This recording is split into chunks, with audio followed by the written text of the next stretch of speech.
Number system के बारे में आज बातचीत करते हैं। सवाल उठेगा कि इससे फायदा क्या होगा। जो हमारे डिविजिबिलिटी के टेस्ट हैं, हमें इन पे बात करनी है कि कोई नंबर इससे डिवाइड होगा तो ऐसा होगा वैसा होगा हम कहते हैं। थोड़ा उस बात को समझने के लिए हमको पहले नंबर सिस्टम समझने होंगे। पहले जो हम जानते हैं नंबर सिस्टम के बारे में उस पर बात करते हैं। अगर कंप्यूटर साइंस का कोई टीचर पढ़ाए तो वो ये कहता है कि चार तरह के नंबर सिस्टम होते हैं। नॉर्मली मैंने देखा है वो लोग बाइनरी, ऑक्टल, डेसिमल और हेक्साडेसिमल, ये चार तरह के नंबर सिस्टम हो सकते हैं, वो ये कहते हैं। बाइनरी में बेस 2 होता है, ऑक्टल में 8 होता है, डेसिमल में 10 होता है और इसमें 16 हमारे पास बेस है।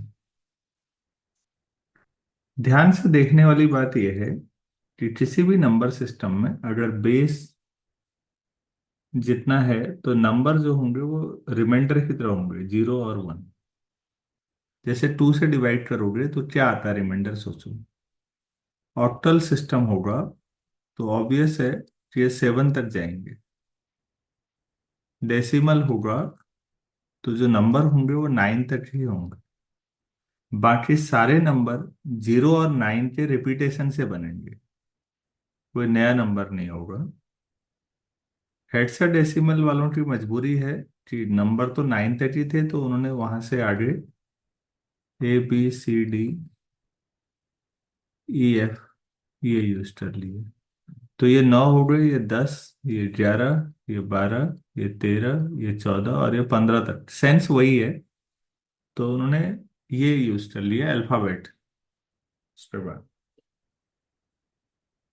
तो हम ये समझ पा रहे हैं कि अच्छा जो नंबर सिस्टम होता है, जिसको आप लोग कह रहे हैं कोई भी नंबर सिस्टम, वो जो बेस आप जिसको मान रहे हैं, तो उस बेस में ध्यान रखने वाली बात यह है। अब हम आगे को जिसे बेस 10 उसे बी से दिखाएंगे। तो ये तो हमें समझ में आ गया कि बी जो होगा बेस वो नेचुरल नंबर होगा और 1 से बड़ा होगा। तो जो नंबर सिस्टम का बेस है वो 1 से बड़ा होता है, तो सबसे छोटा नंबर सिस्टम जो हम यूज करते हैं वो बाइनरी यूज करते हैं 2 बेस पर। उसकी वजह यह है कि अगर हम 1 बेस पे करेंगे तो केवल 0 ही 0 होगा, फिर वो कोई इफेक्टिव चीज आ नहीं पाएगी। खाली 0 के साथ काम कैसे कर पाओगे, क्या निकालोगे उससे, वो ट्रिवियल हो जाएगा। इसीलिए हम n को 1 से बढ़ा लेते हैं। एक मैथमेटिक्स के स्टूडेंट होने के नाते इतना पर्याप्त है ये बताने के लिए कि 1 से बड़ा कोई भी नेचुरल नंबर आप उठा लीजिए, उसे बेस मानते हुए एक नया नंबर सिस्टम डिफाइन किया जा सकता है।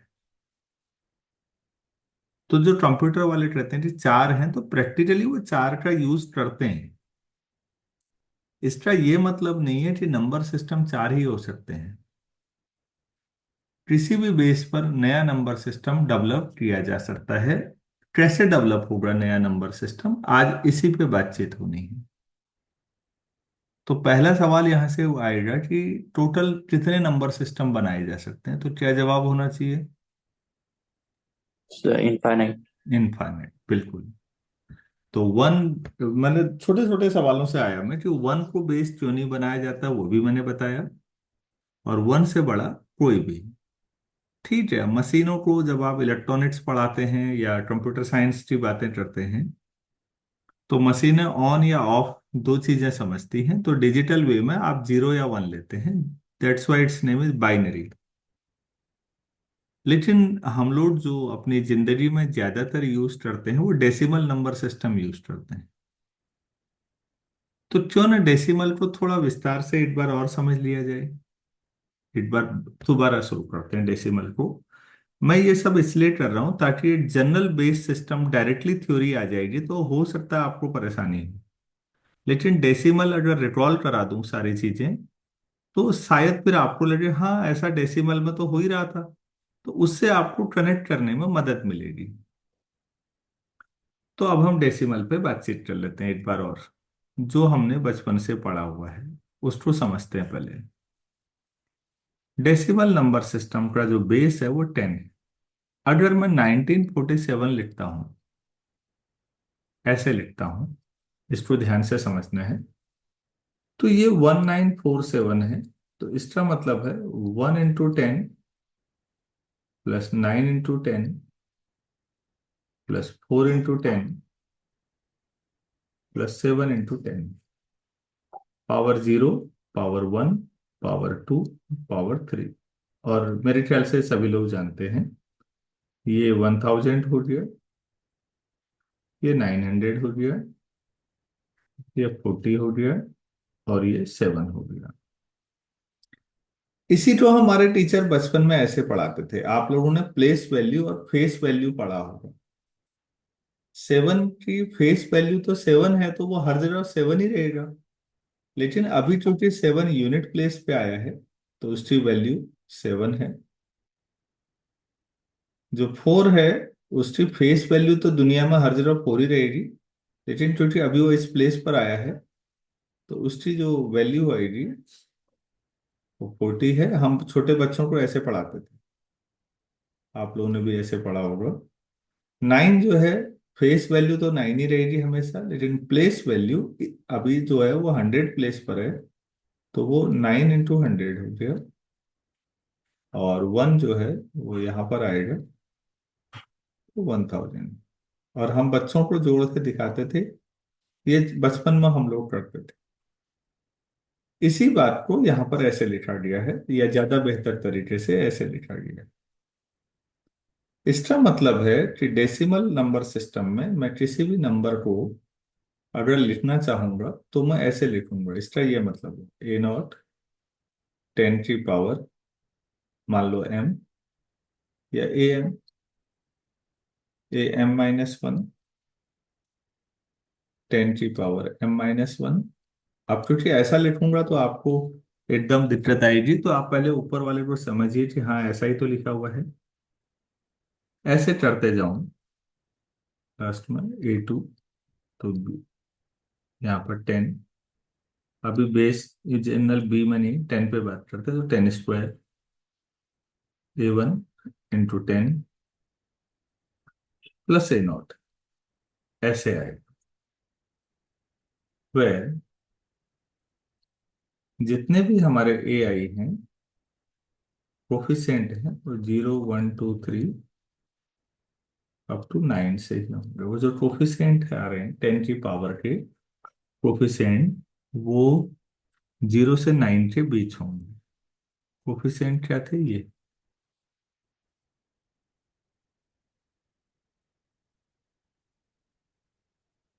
ऐसा होता है या नहीं होता, आपको कुछ समझ?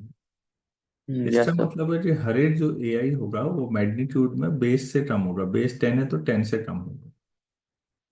और ये बात आप समझ भी रहे थे, अभी हम बात कर रहे थे कि बेस अगर 10 है तो नंबर 0 से 9 तक आएंगे, तो हर एक कोफिशिएंट का जो मैग्नीट्यूड है वो 10 से कम होगा। और अगर ये समझ में आता है आपको, तो फिर ये भी समझिए कि हम लोग ये जो बीच में प्लस का साइन है और ये जो 10 है, ये भी मुझे लगता है गैर जरूरी है। आप इस नंबर को सीधे am and so on, A2 A1 A0 लिख सकते हैं। ये नंबर है बेस 10 पर, इसे आप कैपिटल एन लिख सकते हैं। आप कहेंगे आपने ऐसे लिख दिया है, ये क्या आपस में मल्टीप्लाई हो रहे हैं? तो मैं कहूंगा नहीं, जो 10 है और जो प्लस है वो फालतू का साइन है, उसकी जरूरत नहीं है। जैसे इतने बड़े नंबर सिस्टम, सबसे ऊपर फिर आ जाइए, ध्यान से सुनिए इस लाइन में। सबसे पहली लाइन जो आपने लिखी है, आपने उसको सारे कोफिशिएंट को एक साथ करके लिखा है या नहीं? 1947। Yes sir. तो क्या 1947 में 1947 आपस में मल्टीप्लाई हो रहे हैं? No sir. ना, बिल्कुल। तो जैसे हमने ये समझा कि 1947 बेसिकली जो कोफिशिएंट है उनका कलेक्शन है। और जब आप 1947 लिख रहे हैं तो कहीं भी आपको 10 या बीच में जो प्लस साइन है उसकी जरूरत नहीं महसूस हुई। इसका मतलब है कोई भी नंबर सिस्टम जब आप ऐसे लिखते हैं तो उस नंबर सिस्टम को आप डायरेक्टली ऐसे लिख सकते हैं, with coefficients only, and there is no sense of multiplication. कहीं भी मल्टीप्लाई का साइन नहीं है, भले ही कोफिशिएंट एक साथ आ रहे हैं।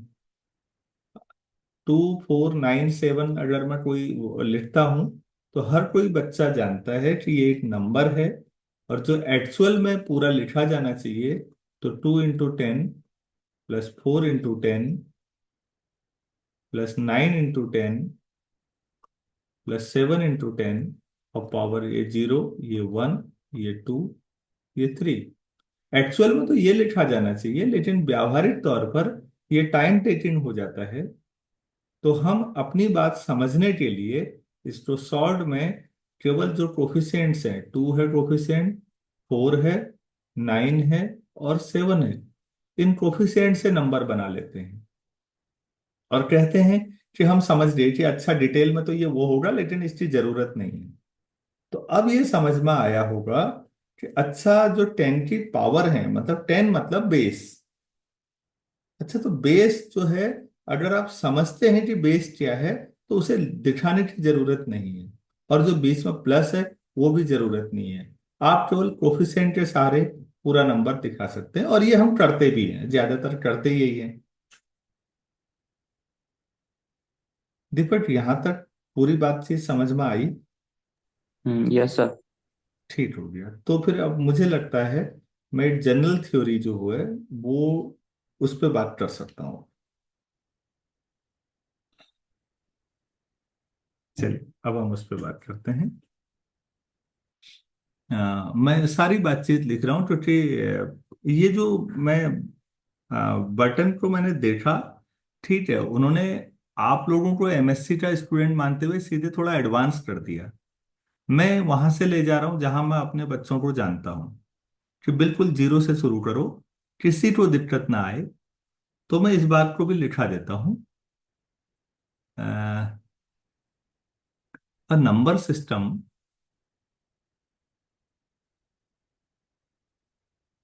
कैन बी डिफाइंड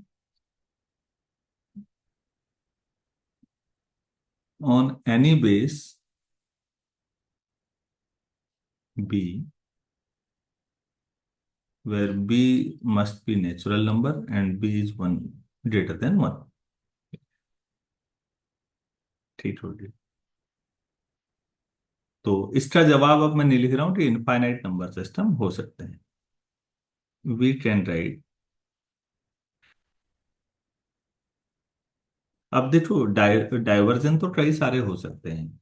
अगर मैं कंप्यूटर साइंस का टीचर होता तो आपको डेसिमल को बाइनरी में कन्वर्ट करना, बाइनरी को डेसिमल में लाना, और हर एक 4 नंबर सिस्टम में हर एक को एक से दूसरे तक, डेसिमल को ऑक्टल में, ऑक्टल को डेसिमल में, ऐसे वैसे सिखाता।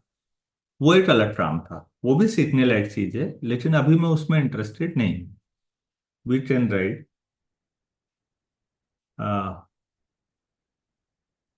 Natural number N. अभी हम डेसिमल सिस्टम पे बात, वो डेसिमल वाले पॉइंट के बाद वाले नहीं ले रहे, नेचुरल नंबर एन एज, हम एन को ऐसे लिखेंगे, ए एम, और जो बेस है वो बी है, तो बी की पावर एम प्लस ए m-1, बी की power m-1 plus and so on, plus a² b², फिर A1 B आ जाएगा, और लास्ट में एक कांस्टेंट आ जाएगा। कोई भी नंबर सिस्टम हम ऐसे लिख सकते हैं, वेयर ऑल AI जितने भी हैं, सारे जो कोफिशिएंट्स हैं वो किस सेट को बिलोंग करेंगे? 0 1 2 3, क्योंकि बेस बी है तो सबसे बड़ा नंबर b-1 आएगा। सारे कोफिशिएंट इन्हीं में से होंगे। अब सवाल ये उठता है कि आपको कैसे पता लगा कि ऐसे लिखना है? तो इसको हम इस एक्सप्रेशन को कैसे लाएं वो दिखाते हैं। लाइन डेटा से उसके पीछे का लॉजिक समझिएगा। आप सबसे पहले जो बेस मान रहे हैं बी, उससे एन को डिवाइड करिए। तो आपने बी से एन को डिवाइड कर दिया साहब। अब नॉर्मल डिवीजन है, सपोज पहला स्टेप है Q1 आ गया, और यहां पर आपने जो लाए वो सपोज A0 आए, ये हमारे पास आ गया, तो ये रिमाइंडर है।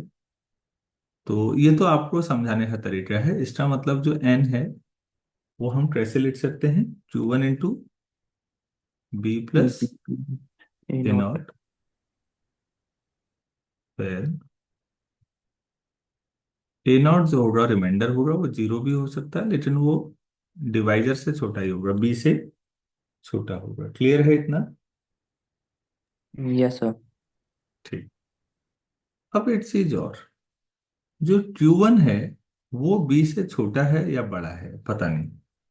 If Q1 is less than B, then तो फिर यही एक्सप्रेशन होगा। अगर Q1 बी से छोटा है तो जो इक्वेशन 2 में लिखा है वही एक्सप्रेशन। देन इसको क्या लिखूं, expression of question 2 is appropriate. ठीक हो गया। लेकिन अगर Q1 बराबर या बी के हो गया तो हम एक बार और डिवाइड करेंगे। Then we can further divide Q1 by B। अब बी से आप Q1 को डिवाइड करोगे तो कोई कोसेंट Q2 मिलेगा और कोई रिमाइंडर मिलेगा। इसी तरह से सपोज उसे A1 कह लो। ये आपको समझाने के लिए लिखता हूं मैं, ऐसे तो आप डायरेक्टली लिख सकते हो कि Q1 की जगह पर Q2 × B प्लस A1, और जहां A1 क्या होगा, लेस देन B।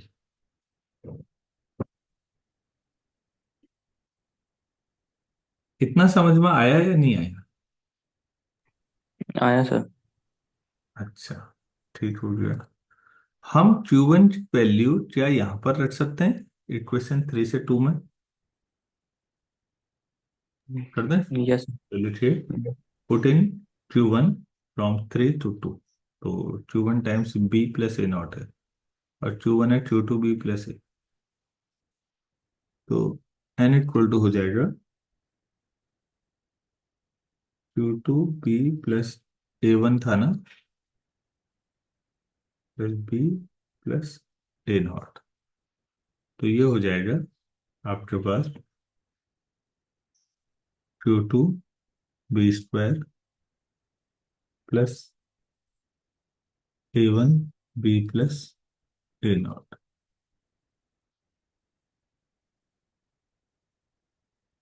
फिर वही कहानी लिखो, बहुत इतना ही था समझना बस। क्या ये पूरा समझ में आया, ये देखने लायक है बस। अगर इतना आ गया तो ये इसी को N स्टेप में करने पे क्वेश्चन 1 अपने आप आ जाएगी। अभी 2 स्टेप में किया है तो ये आ गया है।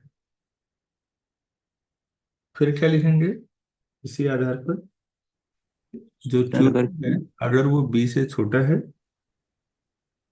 Then it's okay. अगर आपके पास Q2 greater than equal to B है, देन Q2 को फिर डिवाइड करोगे तो Q3 आएगा। Q3B प्लस A1 आ चुका है तो A2। तो जो A2 होगा वो ऐसा होगा। इसे भी रख लो तो N देखें क्या मिला, Q3B plus A2 B² plus A1B plus A0।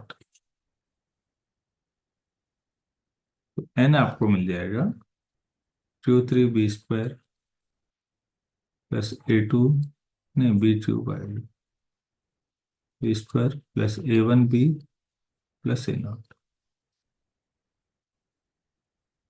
तो आपको समझ में आ रहा होगा। अच्छा, ऐसे करते जाएंगे। जो कोफिशिएंट है वो सब 20 से छोटे होने चाहिए ना। अगर वो 20 से बड़े हैं तो डिवाइड कर दो और छोटे होते जाएंगे। क्योंकि हमारा जो रिप्रेजेंटेशन होता है एक्चुअल में, उसमें हम पहले ही जानते हैं कि डेसिमल में 10 बेस है, तो सारे कोफिशिएंट जो है 10 से छोटे हैं। क्योंकि हमने नंबर ही 9 तक डिफाइन किए हुए हैं और कोई नंबर हम जानते ही नहीं है। तो इन जनरल थ्योरी समझो, अगर बेस बी चल रहा है तो सारे कोफिशिएंट बी बी में पॉलिनोमियल आ रही है हर बार, आप गौर कीजिए। और सबसे राइट वाली जो टर्म है A0, उसमें बी की पावर 0 होगी। हमारा जो एग्जाम्पल समझा रहा था वहाँ 10 की पावर 0 था वहां पर। अब समझ में आ रहा होगा कि हाँ ऐसे चलेगा। Yes sir.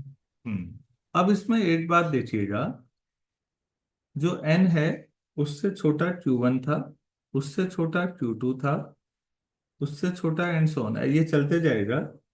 तो फिर ये सारे नेचुरल नंबर हैं, तो ये ऐसा होगा कि एक दौर में एंड हो ही जाएगा।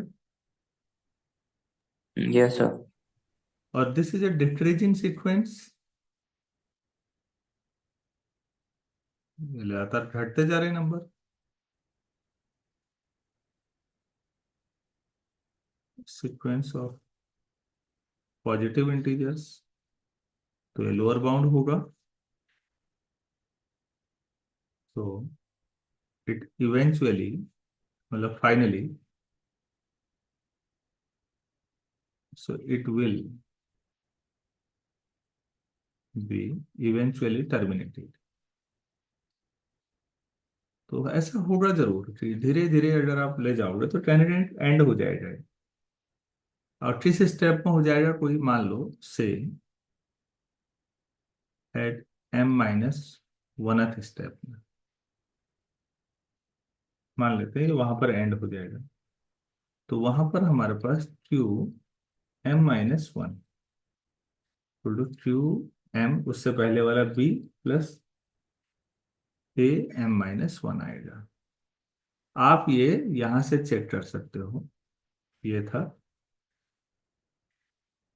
तो जितना नीचे यहाँ था उतना ही नीचे यहाँ भी आया, ए के नीचे। और यहाँ पर Q3 आया उससे एक ज्यादा। तो हमने उसी पैटर्न को लिखा। और यहाँ पर जो am-1 है, भाई वो तो b से छोटा होगा और ग्रेटर देन इक्वल टू 0 होगा एज यूजुअल। ठीक है। तो अगर मैं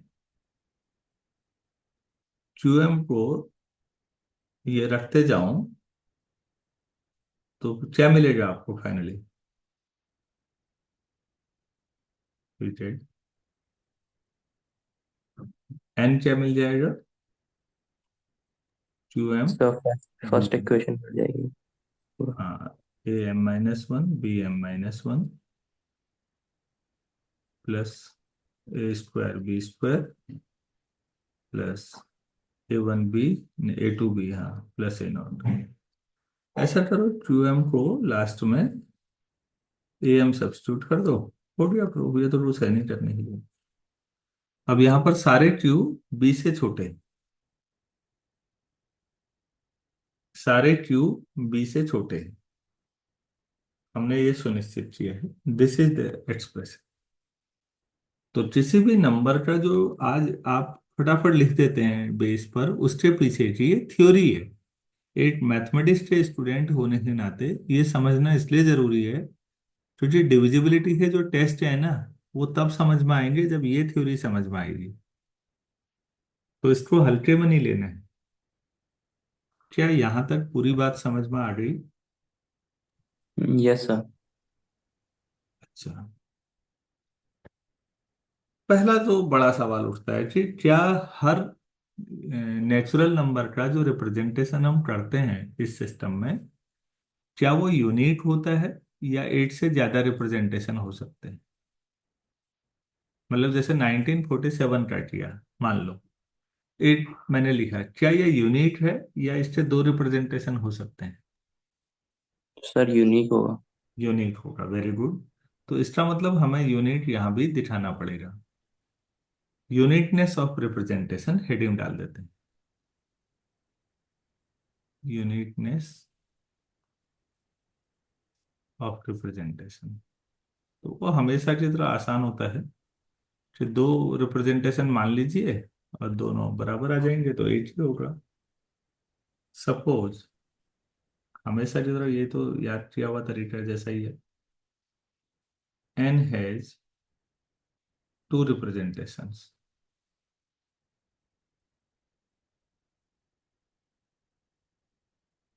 that is n equal to, हम लिख देते हैं 8 तो वही am bm plus am-1 bm-1 plus and so on plus a1b plus a0। एक और ले लेते हैं, सी से शुरू कर देते हैं, ए और बी तो इसमें आ ही गए हैं। तो cm bm-1 bm-1 बहुत आसान होता है यूनिटनेस तो हमेशा ही। c1b प्लस c0 वेर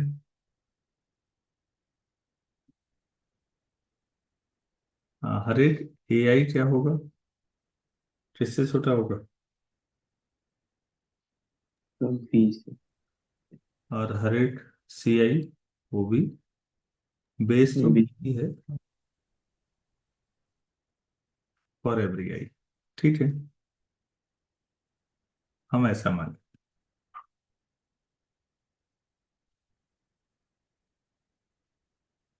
अगर मैं इन दोनों को सब्ट्रैक्ट कर दूं, इनको दो इक्वेशन मान लीजिए, इक्वल टू एन मैंने एक ही लाइन पे लिख दिया जगह बचाने के चक्कर में। सब्ट्रैक्टिंग करेंगे तो सीधे सीधे दोनों, एक तरह लेफ्ट साइड में एन है, राइट साइड तो एक्सप्रेशन है। दूसरी इक्वेशन में भी लेफ्ट में एन इक्वल टू ही होता है। तो सब्ट्रैक्टिंग में क्या मिल जाता बच्चों, A M minus C M B की power M plus A M minus one minus C M minus one B की power m-1 plus and so on plus a1 minus c1 times b plus a0 minus c0 equal to G. अब इतना लंबा कहाँ लिखूँ, इसको d मान लेता हूँ, तो dm-1 bm-1 d1 b plus t0 equal to 0। Equation number, अगर शुरू में दो मान ली थी तो तीसरी, नहीं तो पहली, जो भी है क्या फर्क पड़ता है, हम ऐसा मान।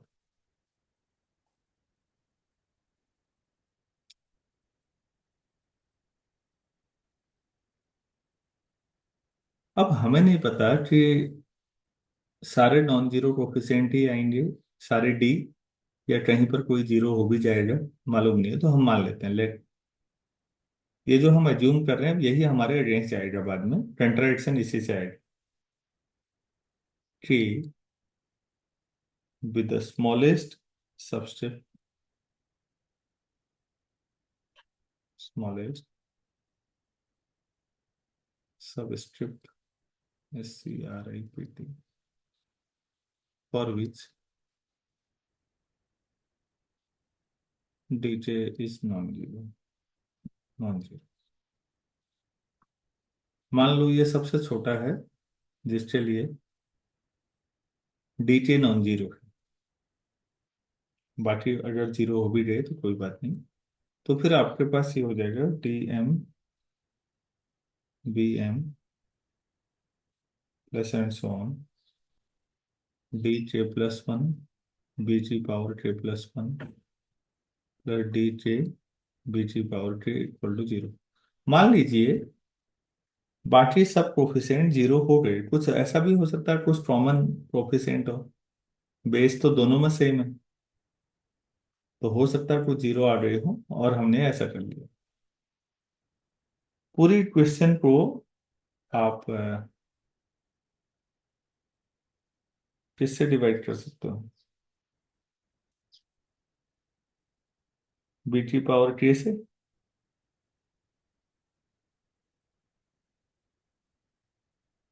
अरे भाई कर सकते हो नहीं, बीटी पावर के स्मॉलेस्ट है इन सब में।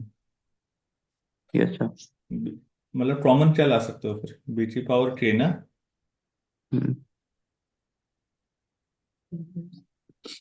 तो क्या हो जाएगा? डी एम बी की पावर एम माइनस के।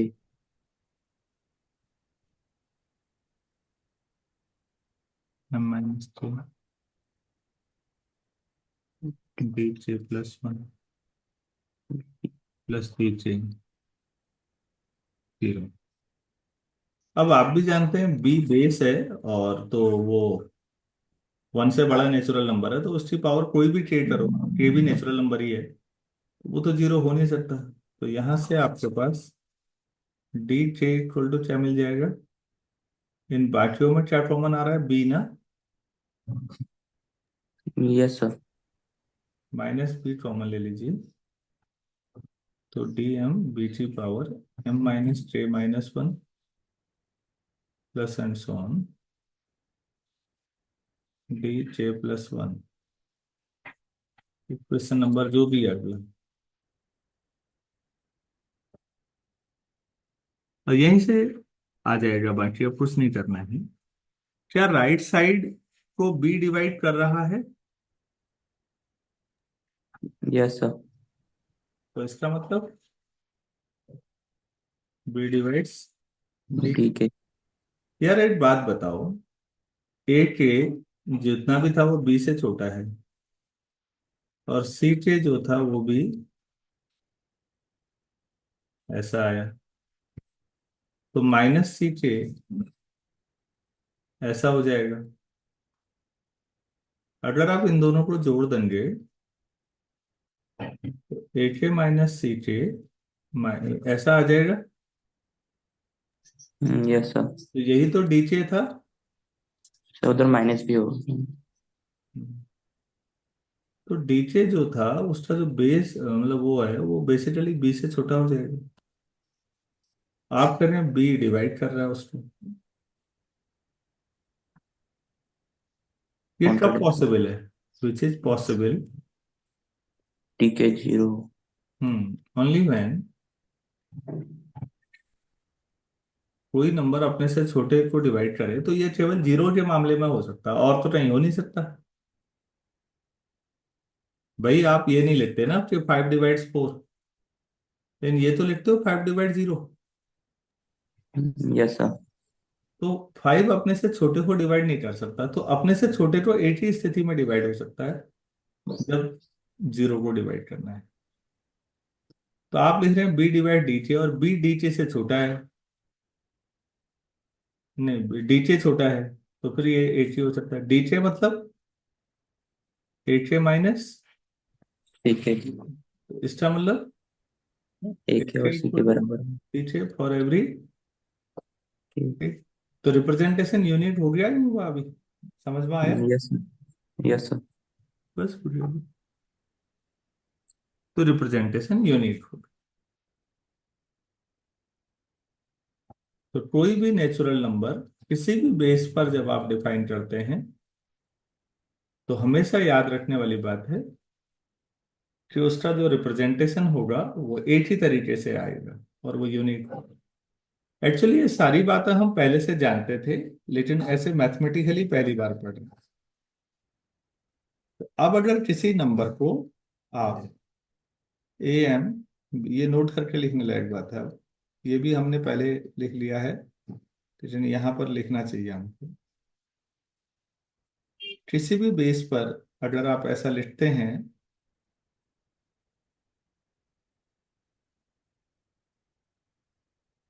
तो आप इसे सीधे ऐसे लिख सकते हैं, A minus one and so on, A2 A1 A0 on the base B where each AI is less than B। यही तो कर रहे थे हम भाई, वो 1947 ऐसे लिखते हो। ऐसे क्या होता है मतलब, ये तो ये क्या बात हुई, ये समझने के लिए है। एक्चुअल में तो इसको पूरा लिखा जाना चाहिए था 10 की पावर के साथ। ये समझाने की कोशिश है कि किसी भी नंबर सिस्टम में जो नंबर होता है वो केवल जो कोफिशिएंट है उनसे पता लग जाता है। बाकी जो बेस है और जो प्लस साइन है उनकी लिखने की जरूरत नहीं है हर जगह। वो जहां जरूरत पड़ेगी वहां लिख लेंगे। यहां तक क्लियर हो पाया? देखो कोई दिक्कत आई? क्लियर है सर। ठीक है। तो फिर हम थोड़ा आगे बढ़ते हैं। फिर एक बहुत अच्छी थ्योरम्स पे जाते हैं अब इसमें के बाद उस थ्योरम से भी डिविजिबिलिटी पे जाएंगे। तो थ्योरम लिखिए। कोई पॉलिनोमियल है, मान लो कैपिटल पी एक्स। पॉलिनोमियल है मेरे पास summation C J X T. C J X T T from 0 to n। शॉर्ट में लिख रखा है। ये पॉलिनोमियल फंक्शन है B. Polynomial function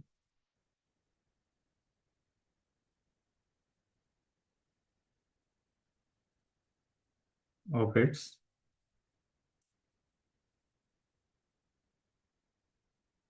with integral coefficient C T.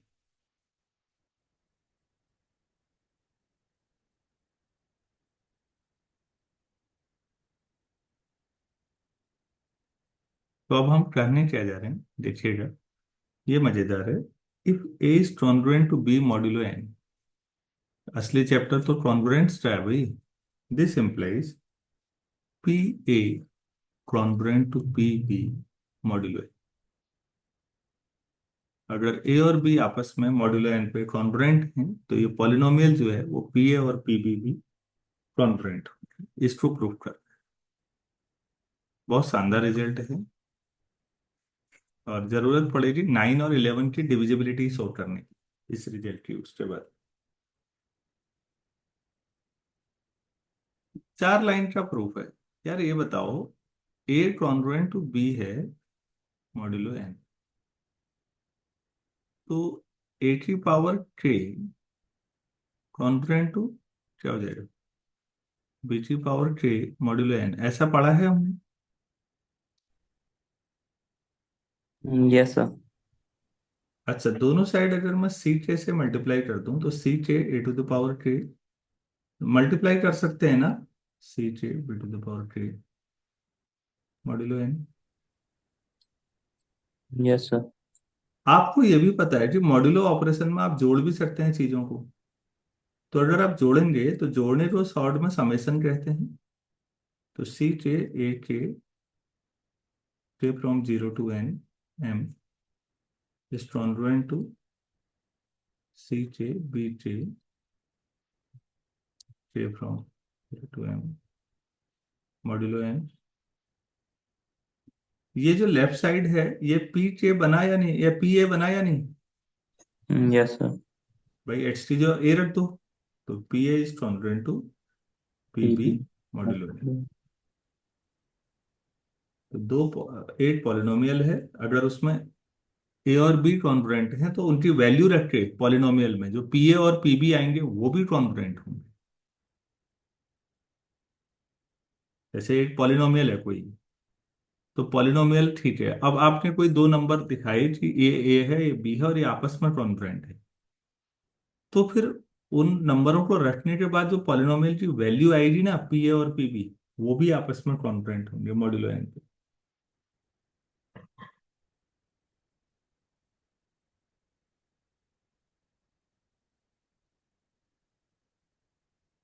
ठीक है। अगर इतना समझ में आया तो एक दो चीजें नोट कराता हूं मैं। पहली बात तो किसी पॉलिनोमियल के रूट का क्या मतलब है, कॉन्ग्रुएंट्स में क्या बोलेंगे उसको लिख देते हैं। If P X is a polynomial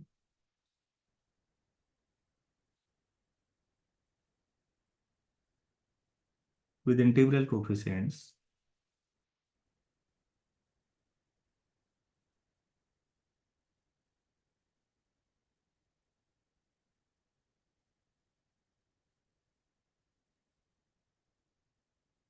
one से दैट ए, मान लो कोई solution that A is A solution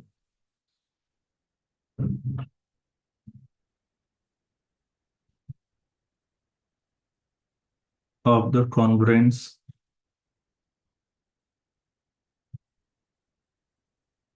Px congruent to 0 modulo n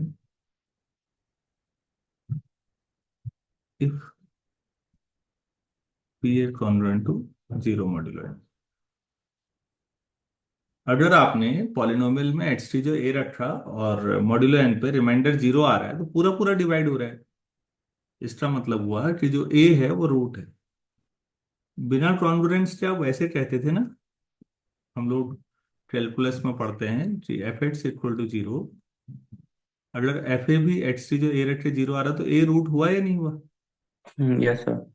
उसी बात को यहाँ ऐसे कहा है कि पॉलिनोमियल है इंटीग्रल कोफिशिएंट के साथ, मतलब उसके कोफिशिएंट इंटीजर है और ए सॉल्यूशन है, तो वो तब होगा जब ऐसा आ रहा होगा P A congruent to this. और यहीं पर दूसरा पॉइंट हम लोग बात कर सकते हैं, if A is a solution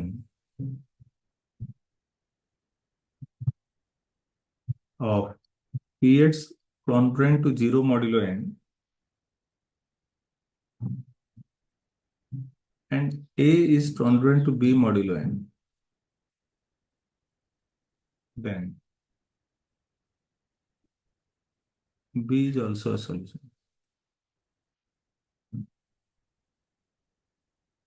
बच्चों इस लाइन को ध्यान से समझिए, अगर ए सॉल्यूशन है और ए बी के कॉन्ग्रुएंट है तो बी भी उसका सॉल्यूशन होगा। तो फिर यहां से आगे के लिए हम जब बात के चैप्टर को पढ़ेंगे अभी, तब वहां बात करेंगे कि अगर कोई सॉल्यूशन मिल रहा है किसी पॉलिनोमियल का, कोई सॉल्यूशन है ए, तो ए जिन जिन के कॉन्ग्रुएंट है वो सब एक ही सॉल्यूशन देंगे। वो छोड़ो, इनके अलावा ढूंढो सॉल्यूशन। कोई नंबर सॉल्यूशन दे रहा है तो उस नंबर के कॉन्ग्रुएंट जो जो नंबर होंगे वो भी वही सॉल्यूशन देंगे, वो उनसे कोई नया नहीं मिलेगा, वो छोड़ो। आपसे बार बार पूछा जाएगा कितने इनकॉन्ग्रुएंट सॉल्यूशन है वो बताओ, क्योंकि जो आपस में एक ही सॉल्यूशन दे रहे हैं उनको छोड़ो।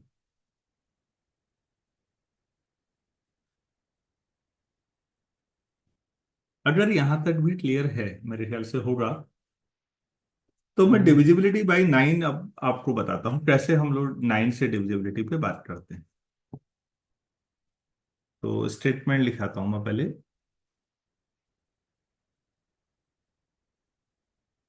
लेट, अब क्योंकि डेसिमल सिस्टम है तो मैं ऐसे लिख लूंगा, ए एम टेन की power M plus A M minus one ten की power M minus one plus A one into ten plus A not.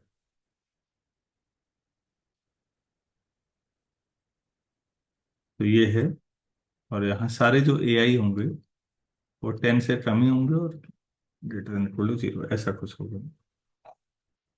ठीक हो गया। ऐसा करते हैं, जो भी कोफिशिएंट है उनके सम को एस मान लेते हैं सीधे। तो मतलब ए एम या A not plus A one plus A two, एक ही बात है, कम्यूटेटिव होता है एडिशन तो ये देखो। तो हम ये कह रहे हैं थ्योरम में, then nine divides N if and only if nine divides S. अगर नाइन एन को डिवाइड करेगा तो नाइन एस को भी करेगा, और उल्टा भी सही है। नाइन एस मतलब देखो डिजिट्स का सम हुआ या नहीं, कोफिशिएंट का सम का मतलब। फिर वही 1947 वाले पे आ जाओ, इसका पूरा लिखोगे तो लंबा जाएगा, लेकिन ये डिजिट्स का सम अगर नाइन से डिवाइड होता है तो पूरा नंबर भी डिवाइड होता है, कहते हैं ना हम लोग। तो ये वही यस सर। बात आई या नहीं आई। Yes sir. तो इसको प्रूफ कैसे करें, इस बात को साबित कैसे करें उसको समझते हैं। मान लेते हैं, हाँ मान के लेते हैं तो होता ही है, मॉड्यूलो, हम लोग नाइन से डिवाइड की बात हो रही है तो नाइन पे ले लेते हैं, तो इसको ऐसा लिख सकता हूँ टेन। Yes sir.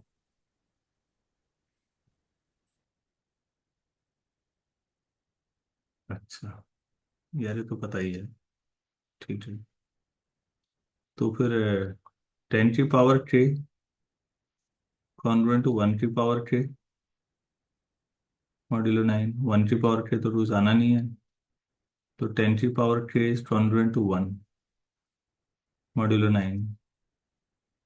अगर 8 से मल्टीप्लाई कर दो दोनों साइड, तो यहाँ तो खाली 8 ही आएगा मॉड्यूलो 9। अगर मैं समेशन कर दूं 8 10 की पावर 3,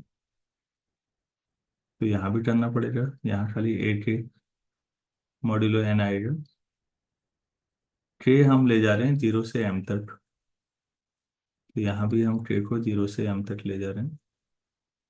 तो ये n है या नहीं? Yes sir. और ये एस। Modulo n। ठीक। अब हमने ये पढ़ा है कि ए कॉन्ग्रुएंट बी मॉड्यूलो n अगर होता है, देन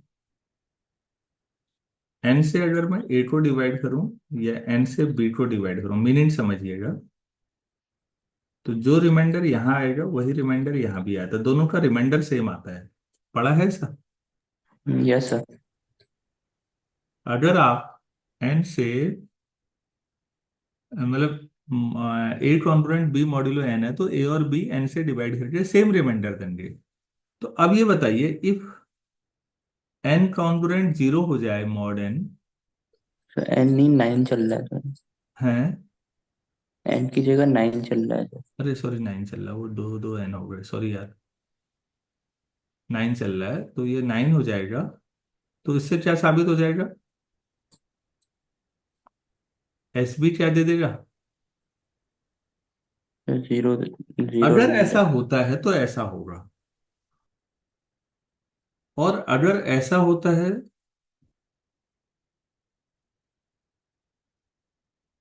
तो फिर एन भी 0 ही देगा। तो 9 अगर इनमें से किसी 8 को डिवाइड कर दे, अगर वो डिजिट्स के सम को डिवाइड करे, तो वो डिजिट को भी डिवाइड करेगा। अगर वो डिजिट को डिवाइड करेगा, तो उनके अंकों के कोफिशिएंट के सम को भी करेगा। क्या प्रूफ हो गया दोनों तरफ से? Yes sir. अगर एन 9 एन को डिवाइड करेगा, तो एस को भी करेगा, और एस को करेगा तो एन को भी करेगा, क्योंकि दोनों सेम रिमाइंडर देंगे। अब हो गया प्रूफ? मतलब श्योर है, पूरा बात समझा पाया मैं? Yes sir. अच्छा, तो बेटा यहीं पर अब 11th वाला भी कर देते हैं, 11 से डिविजिबिलिटी वाला अगला। फिर हम खुद ही लिख लेना, वहां भी यही है। N, sorry, N equal to, पूरा स्टेटमेंट आराम से बाद में लिखते रहना, यही था। A1 10 + A0। और इस बार जो सम है मैं ऐसे लिख रहा हूँ, A0 - A1 + A2 -A3 and so on -1 की पावर m इंटू an।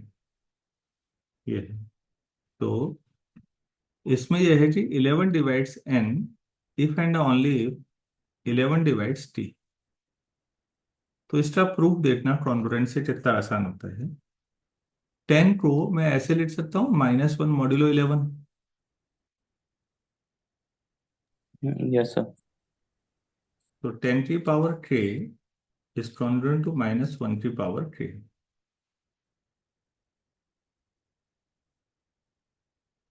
8 से डिवाइड कर देते, मल्टीप्लाई कर देते हैं दोनों साइड, तो ये हो जाएगा -1 की power k into 8 modulo 11 summation 8 10 की power k from 0 to m, summation -1 की power k 8 from 0 to m modulo 11। ये n है ना? Yes sir. और ये टी है, राइट साइड वाला टी है ना। आप यस सर। इसको पूरे को समेशन में लिखोगे तो ऐसे तो लिखोगे। Yes sir. बस हो गया। 11 अगर फिर वही सवाल उठ गया, 11 अगर टी को डिवाइड करता है तो एन को भी करेगा, और एन को करता है तो टी को भी डिवाइड करेगा। और टी क्या है, ध्यान देना, कोफिशिएंट इन अल्टरनेट वे। शायद ये पता होगा तुमको कि यस सर। जो 11 से डिविजिबल कोई नंबर कब होता है, तो जो नंबर्स हैं आप उन कोफिशिएंट्स को प्लस माइनस में लिख लो। जो आ रहा है उसको टी मान लो, अगर 11 उसको डिवाइड करेगा तो पूरे नंबर को करेगा। जैसे बर्टन साहब ने यहाँ पर एक सवाल दिया है, 1571724। अच्छा बताओ यार, ये नंबर 11 से डिविजिबल है या नहीं है। तो 1 - 5 + 7 - 1 + 7 - 2 + 4, सही है। 1 +- हाँ ठीक है। कितना आ जाएगा? चलिए 1 - 9, 1 - 5 + 7 - 1। -4 + 6 5, 9। और ये तो 4 ही आया। 11 आ रहा है सर। 11, 11 तो डिवाइड हो जाएगा ना। Yes sir. 11 से 11 डिवाइड होता है तो पूरा नंबर भी हो जाएगा फिर। अच्छा, इन सब का सम निकालना, तो 1 + 5 + 7 + 1 + 7 + 2 + 4, 6 8 9 4। अब जोड़ लो, 6 और 8 14, और 9 23, और वो 27। 20। 9 डिवाइड कर रहा है यस सर। तो 9 इस पूरे नंबर को भी करेगा। तो दोनों बहुत आसान प्रूफ थे। डिविजिबिलिटी है और भी टेस्ट हैं, लेकिन अभी जो मैंने बताया वो बहुत ही एलिमेंट्री है शुरुआत में। इसके बाद आपकी जो अगली एक्सरसाइज है, इसको आज आप खुद ट्राई करेंगे। जहां नहीं आएगा, बहुत जबरदस्त एक्सरसाइज है, जहां नहीं आएगा कल फिर बात करेंगे। आज इतना करते हैं। यहां तक कोई दिक्कत है, कोई स्टेप? No sir. चलो ठीक है।